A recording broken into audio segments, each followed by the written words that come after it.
Hello and welcome to Speaking Out on Financial Abuse, stories of survival and hope after financial abuse in a marriage or romantic partnership. I'm your host, Lori G., and today, internationally renowned author, advocate, and global broadcast storyteller with her very successful podcast and YouTube channel, Miss Liz's Teatime, is host and owner Elizabeth Gagnon. Miss Liz is going to share some of her own story of decades of abuse and survivorship and how, through steadfast remembrance of wise words spoken to her by a beloved grandmother as a child, propelled her into a love of storytelling and a desire to use the art of storytelling to educate and heal a worldwide audience of other survivors of abuse, grief, and trauma, as well as inspire along the way. Miss Liz, it's a thrill to have you here, and welcome to the program.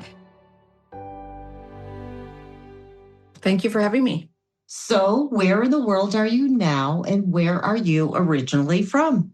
Well, today I live in Cornwall, Ontario, but I'm originally from Hearst, Ontario. It's a little northern town in Canada. I moved to Cornwall in 2014, I believe it was, but I've been all over Canada, all over Ontario and that as well. We'll get into that a little deeper when we're getting through into the story. But Canada has always been my roots where I remain, so. Well, let's start at the beginning if we can. Tell us about your childhood. Well, my childhood wasn't easy. I grew up in an environment where abuse, instability, and survival shaped many of my early years. Financially, there were struggles, but the greatest poverty wasn't money. It was the lack of safety, love, and peace that every child grows up and needs from their family. As a little girl, I learned to observe people, and I listened more than I spoke, and stories became my escape long before they became my purpose. I didn't realize it until then, but every experience was teaching me empathy and a way of financial well-being, but in a different way, if that makes sense to the listeners. What was the family structure like? Were you living with both parents, one parent? Did you have siblings?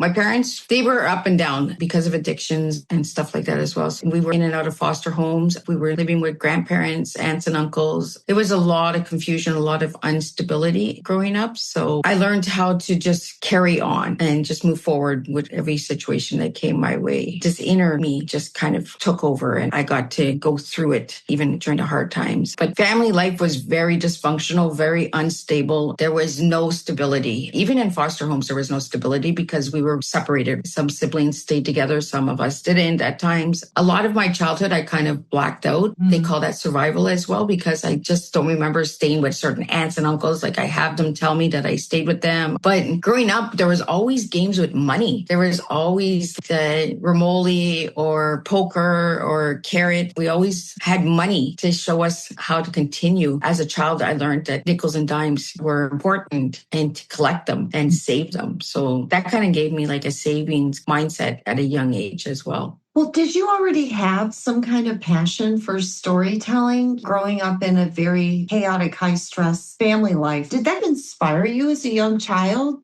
I believe that my storytelling came from within. Like, I believe in reincarnation. I believe that I was carried on to tell the next story of the ancestors. At the age of 4, my Oma gave me a cup of tea, and that's why I do tea time today, is because of my Oma. She gave me 3 words: reset, release, recharge, and reflect. And when I was that age, I didn't understand those words. I thought they were big words. But as I got older, I kept hearing tea time, tea time, tea time. And I was just like, where the heck is this tea time coming from? And it wasn't the fridge. It was storytelling time. It was time to get stories out there, get education out there, because I didn't really have an education as well. I had to take care of my other siblings growing up or take care of mom and dad because they were hungover and make dinners at a young age, learned how to cook at a young age. I was always the one that was always watching over everybody. And I kind of started inventing my own land, like almost like an Alice in Wonderland. And I would write poetry. I started writing poetry, I think I was like 8 or 9. And I would just look at pictures in books and tell the story that was on the page that I seen, or read a newspaper and tell the story of what was on the newspaper. And my grandma always used to tell me, how did you see that in the picture? How did you know that that person was sad or that person was happy? I just looked deep into the picture, and that was like the storytelling that I used to share. And with my poetry, it was just my way of releasing because of all of the abuse and neglect and all that. So it was my release. So that was that release that my Oma gave me. Reflecting was just sitting back, and she always always told me they're never going to be sorry for what they do to you. So just reflect on if you want to be that person like them. And that was something I told myself at a young age. I would never do what any of these people were doing to me as a child. Even as an adult, I would not go down that rabbit hole to be like them. So I just chose to be different.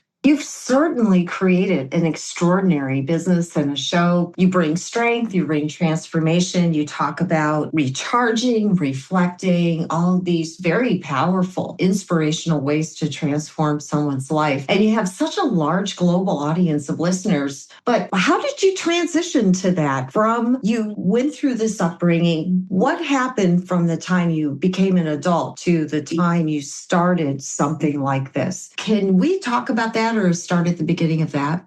Well, it started when I was 2 weeks before I was 18. I was sold by my dad for $2 to my ex-husband now. I got pregnant, and I'll back it up a bit because I got pregnant with my ex-husband. But before my ex-husband, I'm a survivor of child abuse, and I was raped by my uncle, and I lost the child from stillborn at 14. And when I got pregnant the second time with my ex-husband, my father gave me the choice, either get married or he would take my child for adoption. And I didn't want to lose another baby. So I got married. And on the day of my wedding, my dad said, well, he can have you for $2. And I thought like it was just like an inside dirty joke or something, right? But it wasn't. He actually waited to get the $2 bill from my ex-husband. And then he said, now you can have her. She's your problem. And that took me into 16 long years of domestic violence, financial instability. It taught me a lot on how to be strong. And it was 16 long years that I didn't even know if I would live through because he tried to kill me multiple times. I've been poisoned, stabbed, played Russian roulette beside my ears, so I have hearing loss and stuff like that. But it also taught me a lot about financial wellness, that money is not everything in life. Your life is. That is your wellness. That is your financial dollar sign right there, is your wealth, your wordiness, self-awareness. And it took me a long time to get out of that, Lori. And I still have issues today with money because I'm always saving. But I'm making things happen. It's like the good Lord is watching over me and saying, you know what? She's going to find a way. She's going to get this done. She'll sacrifice and do without to get this done. So financial wellness has really taught me a lot about myself, with my self-worth, self-esteem, self-awareness, and just being self-motivated as well, and showing other people that you can do it too. Don't let the dollar sign hold you back. You do need a dollar sign to survive. But it teaches you a lot when you get in those relationships, what a dollar sign really is. Who was in charge of finances and how were finances paid and distributed within your marriage? A social assistance because my ex-husband was in and out of jail. A lot of it was small-time jobs like chambermaid, cleaning rooms, working at a gas station, working at Tim Hortons, coffee shops. I did what I had to do. And there was things that I had to do with my ex-husband that I haven't really shared this with many people. My ex-husband sold me off to a pimp to pay his drug habits and stuff like that. So it took a long time to get out of that. Was that time period included in that 16-year marriage? Yes. And even after I got divorced from my ex-husband, this pimp harasses me. Even to this day, there's harassment. So it's a field that they think they own you. You're their property. You're their dollar sign. So I learned a lot about the dollar sign. And I share this about the dollar sign is because people think that a dollar sign is just money, currency. But the dollar sign is also yourself, your life.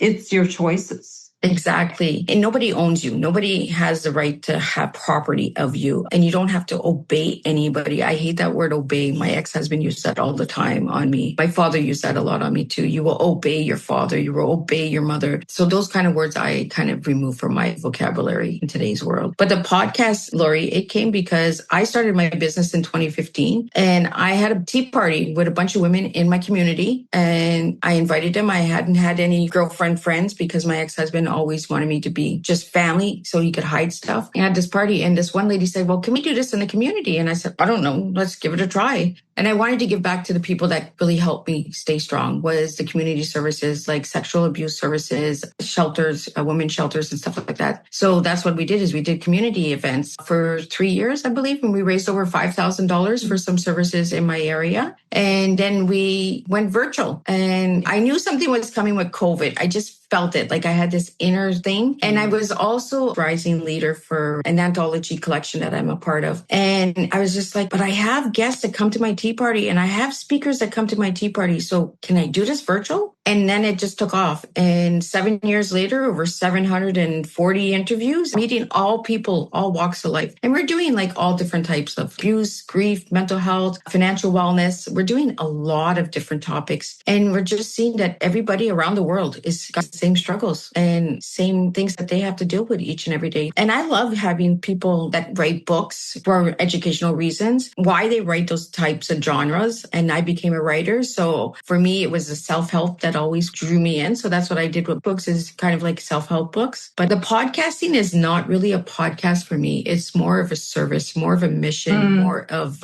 what can we do? How can we serve real tea? It's not the gossip tea. It's real life tea. Like we're changing lives. Oh, absolutely. What kind of services were provided for you when you reached out to your domestic violence organizations in your area? When I was going through it, there wasn't very many services. I was told many times, grab the phone book, look in the yellow pages. Well, when you're being beaten and you're being thrown out, you're not picking up a phone book. You're not looking for services. There's a lot of no empathy for people that are going through domestic violence. And domestic violence is not just bruises. It's financial, it's emotional, it's psychological. There's stalking involved. There's so many different types of parts of domestic violence that people don't even speak about today. They just talk about the bruises. And I say this all the time. I would take a bruise over the emotional abuse any day, because the emotional abuse lasts a lifetime. The bruise will go away. So I really hope that people can start talking about domestic violence and how deep it goes. Financial wellness, my ex-husband always told me, oh, you're not going to be anything without my dollar sign, or like, you're not going to be anything without my money. And it wasn't his money.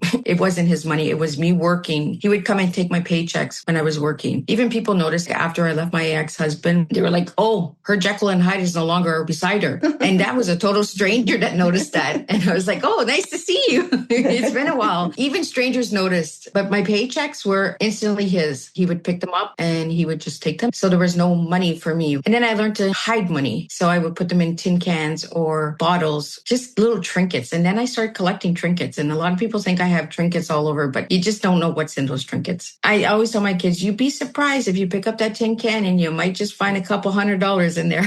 The mom might have forgot that I put in there, because I forget a lot of times and I'm just like, oh, that's where I put that. Well, that's the talent of a deadbeat, is that they coerce ownership of your money, of your property. They'll take ownership of your kids and decide they're the disciplinarian in the house. Did you ever get caught hiding money from him? Yes, I got a good beating for that. I think it was almost close to $1,000. Whoa. And he's like, what are you saving this for? Like, are you trying to leave me? Are you going to try and take my kids from me? And I was like, no, but I was saving because my kids wanted to go on a trip.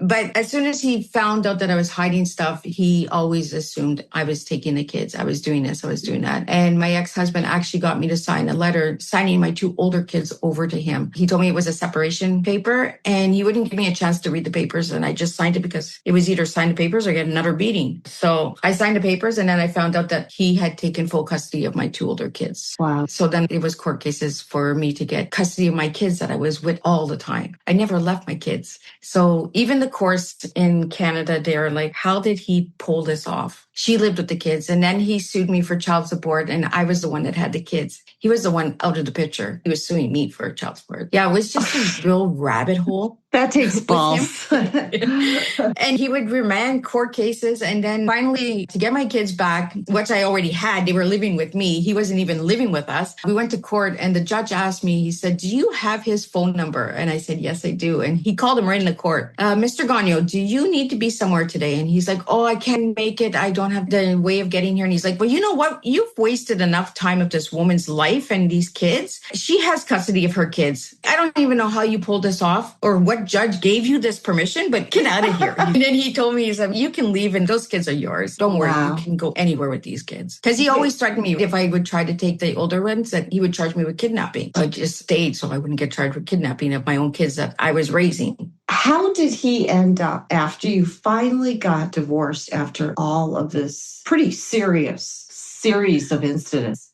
As far as I know, he's still living with the woman that he was cheating with when he was married to me. So they're still together. He was charged with abuse on my kids and abuse on me. And he got out of that again. I don't have any faith in the justice system. Wow. He was supposed to get 7 years and he got 18 months in a safe house. But because of good behavior, he only did 9 months. He is registered as a sex offender. He's still living with the woman he was cheating with. I assume she doesn't have children. She does. And this is the sick part, Lori, is his kids have the same names of all the kids he abused. Oh, that's crazy. Yeah, it's almost like trophies. They call them trophies. You know how serial killers keep trophies? Yeah. Sex offenders keep trophies. So he found a woman that has the same names as his kids and other kids that he molested. So yeah, it's really sick. What was he convicted of? And he had 13 charges. And I think he only got 7 of those charges. 8 of them were out because there was no proof or something. I'm not sure. Like I said, the justice system, I have no faith in at all. They know how I feel about it. But he was supposed to do 7 years for sexual extortion, sexual molestation. He had a lot of serious charges. It's trafficking is what it is.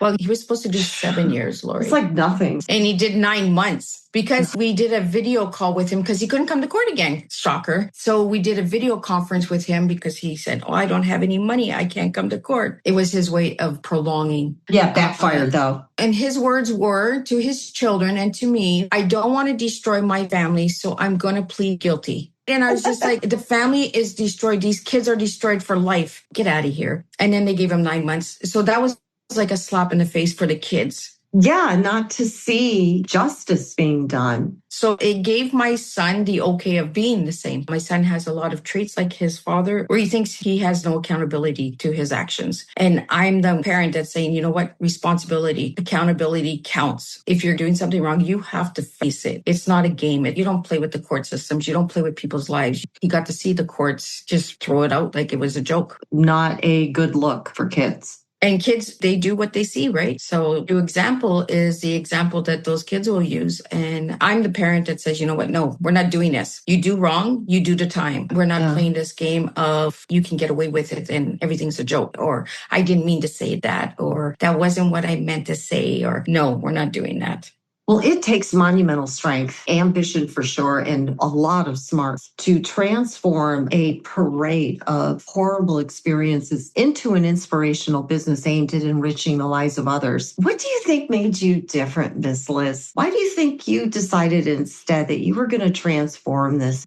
I think it was just the inner child in me. It was just that cup of tea that my grandma gave me. Because when she gave me the cup of tea, I drank it really fast. So I knew it wasn't about the beverage. I knew as I got older, it was never about the beverage. It wasn't even about what was in that cup. It was what was within you. And she kept telling me, you have to believe in yourself. You have to believe the world is going to be hard on you. The world is going to be cold and people are going to underestimate you. She just knew something was in me. And I always heard her voice. It's tea time. Even years ago, I was just like, I don't want a bloody cup of tea. Like, it's enough with the tea time. It was like almost like the spiritual world saying, sit down and tell a story. And I was like, I don't got a story to tell. But then I was just like, but there are other people that have stories. Yeah. It wasn't even about my tea anymore. It was about other people's tea. And when I first started the podcast, and I really don't like that word podcast, I like serving humanity is more what I do. But it is a podcast because that's what the category I'm put into. And all I did was start searching words.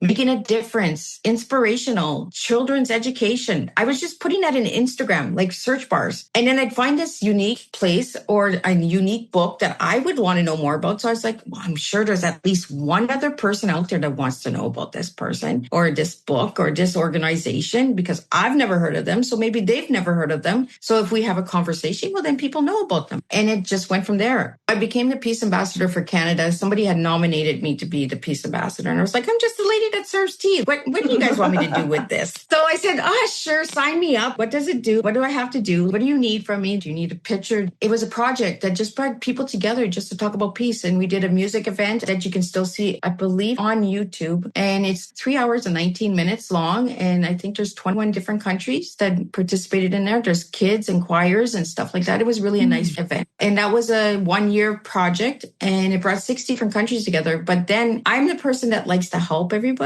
So they were like, well, Miss Liz, can we come on Tea Time? Can we share our stories, our countries? And I was like, ding, ding, ding. There we go. Now we're going global. And that's how it went global. I was just like, you know what? it's not just Canada and the United States that are suffering from grief, mental health, abuse, trauma. It's worldwide. These are things that are affecting everybody. And then from there, people were finding me. I say it's the universe work because I wasn't really putting myself out there. And I've never even really put myself out there in 7 years. And people are finding me and saying, hey, can I be a guest? Can I share my story? Do you think my story is good enough? And my answer to them is always, do you believe that your story is good enough? Because you have to believe in yourself. I can put you at my table, but if you don't believe in yourself and you don't believe in the purpose or why you're serving this, then it's not really going to make a difference. But you have to believe in your story. You have to believe in the hardships and the overcomings and the struggles that you had in your life. And a lot of my guests will say, how did you get that out of me? And I'd be like, I just listened. I just let you share your life. We all just need to be seen and heard. And it's magical. I have friends that I would have never, ever met had I not started doing Tea Time. And you're also an author as well, and you've released several books. Tell us more about the other components of your business besides your podcast.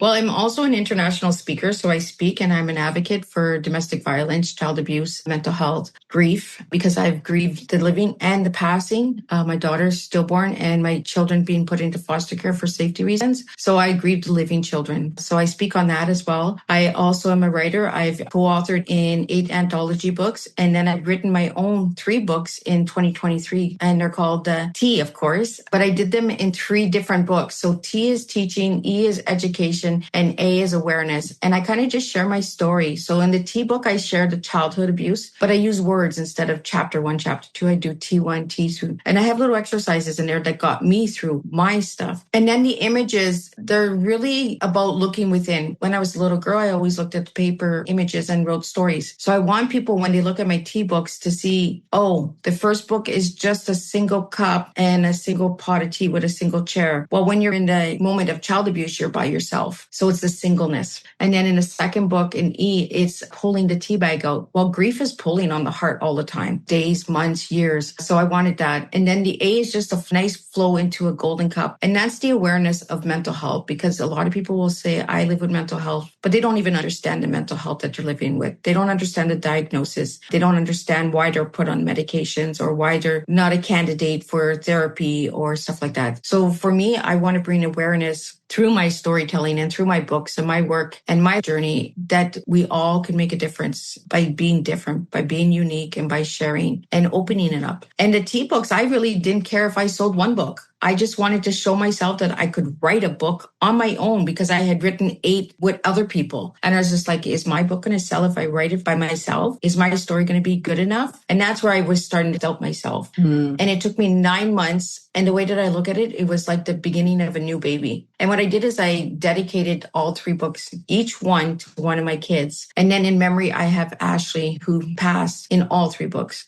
Her siblings are watching over her, or she's watching over them. It depends on days. Some days Ashley watches over them and other days they watch over her. So when you started doing this, did you feel some imposter syndrome? Absolutely. All writers will say this, and I've interviewed, I think, over 500 writers. They all struggle with imposter syndrome. It's because it's our words on paper. It's, will people believe our stories? Will people believe in the characters? Will they believe in the storyline? So we all struggle with imposter syndrome. And I think it's healthy that we all struggle with imposter syndrome because that gives us a reflection to look at ourselves. Are we being authentic with ourselves? So if we have to question ourselves, do we feel like an imposter? Maybe we need to dig deeper. Maybe we need to build a stronger storyline, or maybe we need to release a little heavier. That was one thing that was told to me when I wrote in the first book in an anthology is we were only allowed to write so many words, and I just dumped it out. I wanted it all out. And the lady that compiled that collection, she said, Elizabeth, you have enough to write your own books, but let's do chapter by chapter. And she said, I know there's going to be another book after this one. So there's going to be a book 2 and a book 3. And I'm always about 3. But for some reason, her 4th book,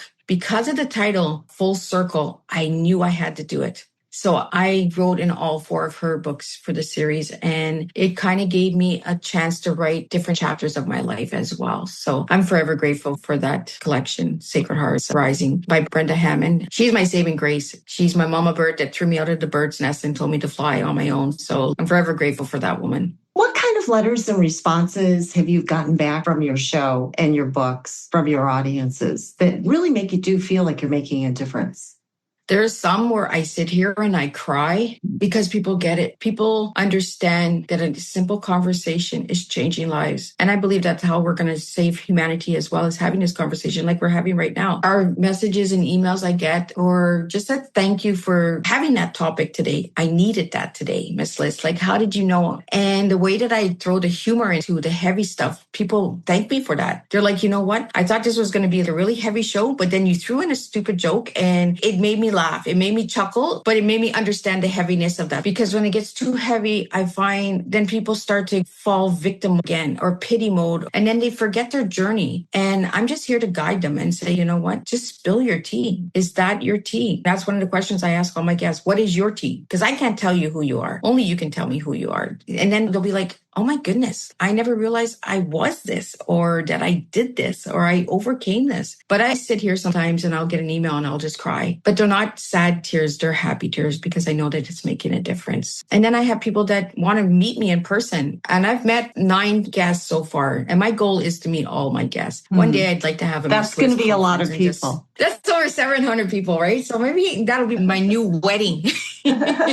What are your plans coming up through the fall and into next year? Well, I've already done 91 shows this year, and we're scheduled for 207. So those are still coming. Wow. I'm working on a children's book and poetry book that is taking forever, more longer than I wanted to take, but I haven't been able to focus. This year has just been one of those years where I'm reflecting a lot on my life. I'm looking back and I'm seeing that my writing is being put on pause for a reason, because there's stories that need to be told before the end of the year. I don't know why, but they need to be told before the end of the year. So my goal is next year to get everything done and over with. I'd like to have my children's books out for my grandchildren, so they have a legacy as well. I also would like to get my poetry out there because I want to show people the dark side of the mind and then the light side of the mind. So kind of like the heavy, dark tea to the lighter tea. So there's a lot of work in that. I tried to create a store and I went down a rabbit hole. If it sounds too good to be true, don't believe in it. So there's been a back burner for that, but I'm not giving up. I'm going to find a way to get it done. It just might take me a little longer, but it's going to get done. I have faith in the universe. It'll get done when the time is right.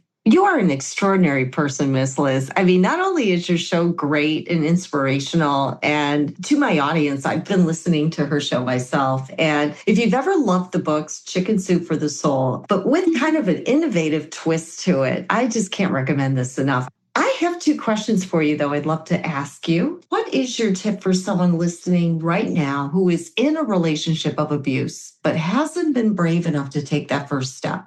It took me, I believe it was 17 times to leave my ex-husband. And they say most domestic violence is at least 7 times before you get out of the situation. So don't give up. If it's your first time and you're leaving and you know in your heart you're going to end up going back, don't be hard on yourself. You will get that moment of reflection and you'll have that moment of charge in yourself to say, you know what, this is the end. This is the last straw. I'm done. You will be able to move on. But don't be hard on yourself. If you feel like you're going to go back because you love that person, or you're going back because of your kids, or you're going back because they brainwashed you so much, or the emotional abuse is there, don't be hard on yourself. You will get through this. I guarantee you. It took me 17 times to get out of that abuse. And there's even days where did I do the right thing? Should I have went back to my ex-husband? Did I do wrong for my kids? Because my kids do struggle. They don't have a dad, but their dad was not good for them. But there are days where I still sit there, Lori, and I say, you know what? Should I have tried harder? Should I have done this better? Should I have, the shoulda. Yeah. And then you realize that it's just part of the mental abuse, part of that trauma that they've done to you. So for anyone that's listening who's in a domestic violence situation, who is not being beaten, because domestic violence is not just being beaten, financial abuse, psychological abuse, emotional abuse, mental abuse, that is domestic abuse. So don't let the courts or the officers tell you you're not being beaten. It's not domestic violence. It is. There are so many branches of domestic violence that we are not speaking about. And I really hope that my voice and my story shows you guys that you deserve a better life and you will get a better life. Believe in yourself.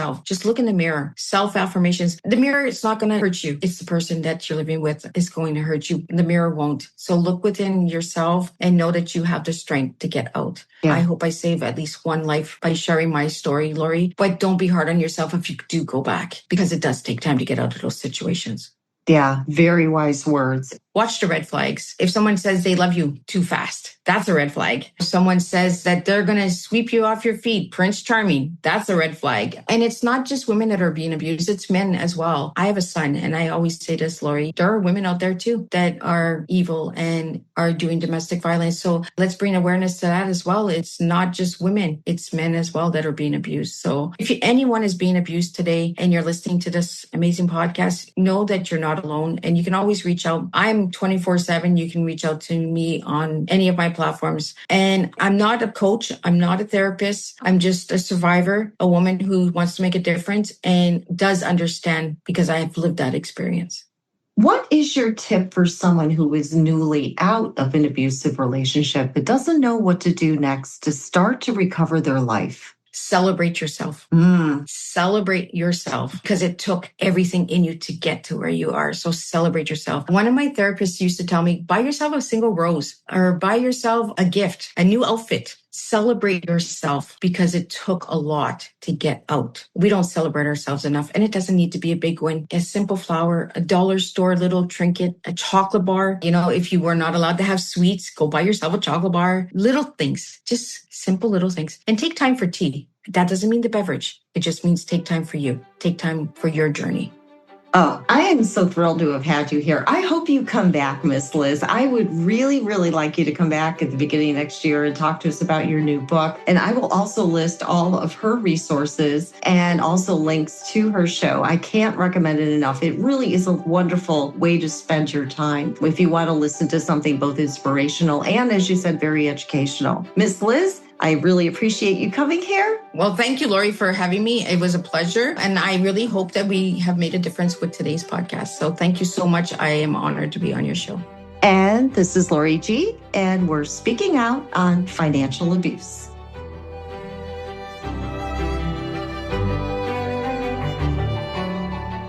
Cozy season is ahead, and you'll be spending way more time inside. Is your home ready? Don't worry.